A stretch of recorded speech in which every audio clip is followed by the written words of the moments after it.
Horror TV show opens up on a dark and stormy night cliche. Yes, it's better than having to watch someone vomit, but still I have no interest in watching anyone brush their teeth on TV. I'm more than willing to believe that every character has good hygiene without having to witness every step they take to ensure that they do.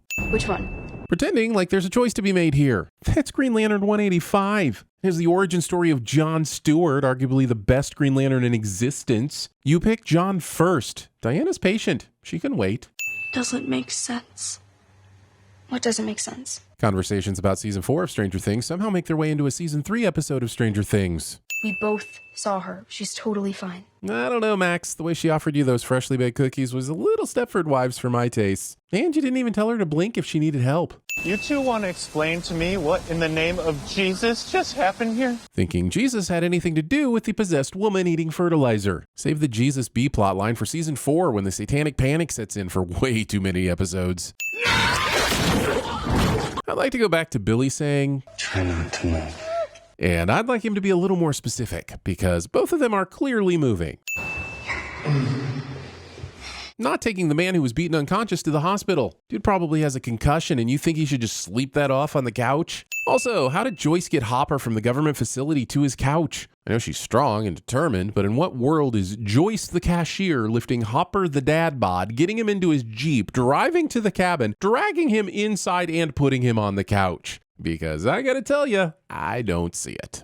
Where are my clothes? The important question is, how did he not already realize he didn't have clothes on? I don't care how out of it you are, there's no mistaking Hopper Jr. roaming free in the wild. Grabbing a beer first thing after you woke up vomiting. Even in the 80s, this was frowned upon. More than New Coke. Okay, maybe not more than New Coke. Yeah, but if he's government, what's he doing slinking around? Do you know the government, Hopper? Slinking around is like half of what our tax dollars pay for. You haven't had Fourth Amendment protections since 1947. What are you wearing? Well, seeing as this is 1985, I'm going to say it's his best impression of Miami Vice. Because you know we got to get all those member berries in there. She turned it off. Did they just leave the walkie-talkies on all the time? Because that has to eat a ton of batteries, right? Like their entire allowance must go to batteries. Trying not to draw attention to yourself by standing guard outside the back of a mall in the 1980s holding a assault weapon. Now, we're a small town paper, but we have something the big papers don't have. Trust. Implying that your newspaper has more trust than the Indianapolis Star, which has won 3 Pulitzers and reported on things like police corruption and medical malpractice. You report on parade logistics. Calm down. I closed the gate. I know, but what if he never left? Then Season 2 was a lie, and there was no resolution to anything that happened. That actually checks out. Well, how about drinking on duty? Yeah, we have some real fun stories about that. Can you put one of those fun stories in this episode? Because we're like 16 minutes in, and it's been a snooze fest so far. One call to Tom at the Post. And you're done, buddy. Thinking the Hawkins Post has that much pull. And even if they do, pretty sure the mayor snorting up cocaine and banging his secretary behind his wife's back would be a bigger story than Hopper having a couple of beers on duty. Who is he? It's Arnold Schwarzenegger. Teasing me with an Arnold Schwarzenegger guest role that will most likely never be fulfilled. You have records of these purchases? These land purchases? You don't need mayoral records. Property titles are public record. Just head on down to your county assessor. Come on, Hop, learn a thing or two about open record laws. You are a police officer, right? I think Tom was on drugs. It's the 80s, Nancy. Everyone is on drugs. Those assholes gave us jobs. Is that what that was? That was humiliating. I've got news for you. Most jobs are humiliating. Sell your time and humiliate yourself so managers can make the little red line go up. But if you're lucky, you might get paid just enough to make rent and eat a microwave dinner now and again. The American dream. Well, then I guess we just don't understand each other anymore. Episode has time for this. And these air ducts lead all the way here. Drawing with permanent marker on the new blueprints you just spent $20 on. Were there no pencils back there, Robin? I'm pretty sure it's gumbo. Thinking you can identify Cajun food when you're a native Hoosier. I think I just threw up in my mouth. Well, that's Mike's fault for opening the door instead of just staying outside and saying, let's trap him in the sauna. Okay, well, what's the problem? The problem is, I still haven't heard what's in this for Erica. Erica's. That fit is already a super tight fit. All of this ice cream going into one little girl's stomach will only make that fit even tighter. You know what this half-baked plan of yours sounds like to me?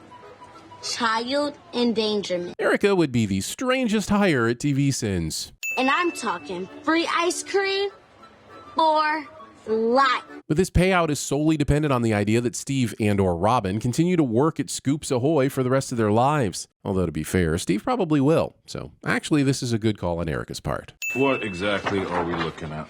Land deeds, transfers of property. All things that, again, could have been obtained from the same county building where Robin got her mall blueprints for $20. Seriously, Hop. Sunshine Laws. Look them up. Hess Farm, Henry's Place. So it's not enough that Larry has all the paperwork to sell out the Russians at Starcourt, but he also has the map of convenience that conveniently gives Joyce the last bit of convenient information she needs. That's f***ing convenient. So much come work for me at the Hawkins PD. Wow. Talk about a complete 180 where you suddenly see value in Joyce's findings. Can't wait for the next season where everyone will reset the score and once again dismiss her as a crackpot. I wasn't thinking about anyone, really. That's par for the course in your case, Nancy. You're just upset it had consequences this time. This world, it's never...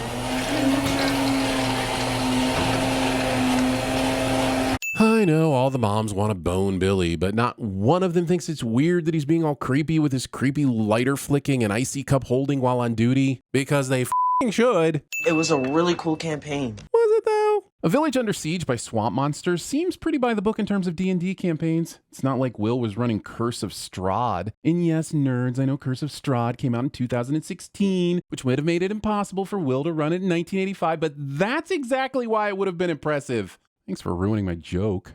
Did you spy on me? That's totally against the rules. I make my own rules. The NSA. Booby traps?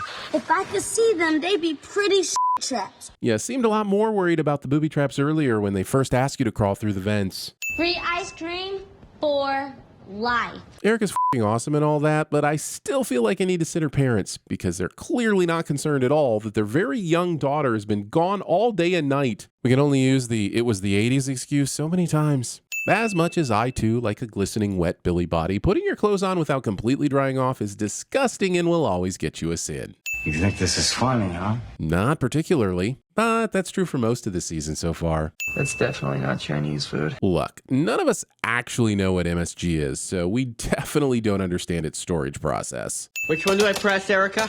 Just press the damn button, nerd. Kids. You think this is funny? Not particularly, but that's still true for most of this season so far. I've done things, Max, really bad things. You made me do it. Yes, but all the bad things you did in season 2 are your fault. So here's a sin for showing no remorse for those actions. It's gonna be okay. It will not be okay for you or for him. So here's a sin for empty reassurances. He can't get out, can he? No way. I wouldn't put too much faith in a single chain that wouldn't even keep your bike from getting stolen in Chicago. Awesome! 2 characters whose powers we don't know the extent of will now blam blam each other for the next few minutes. Excitement? Elle somehow manages to not murder Billy when she throws him through a f***ing brick wall, bringing a slingshot to an interdimensional psychic fight. Look, vomiting, diarrhea, nausea. Whatever this is, whatever he's got you into, you don't have to do this. You can stop this. I will rip your soul out, Daddy. What are you wearing? Miami Vice.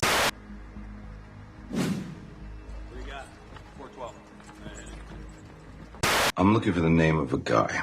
As you wish. Get out of here, you nosy little pervert, or I'm gonna slap you silly! Go get my goddamn phone book! You think this is funny, huh? In a cosmic sort of way, yes.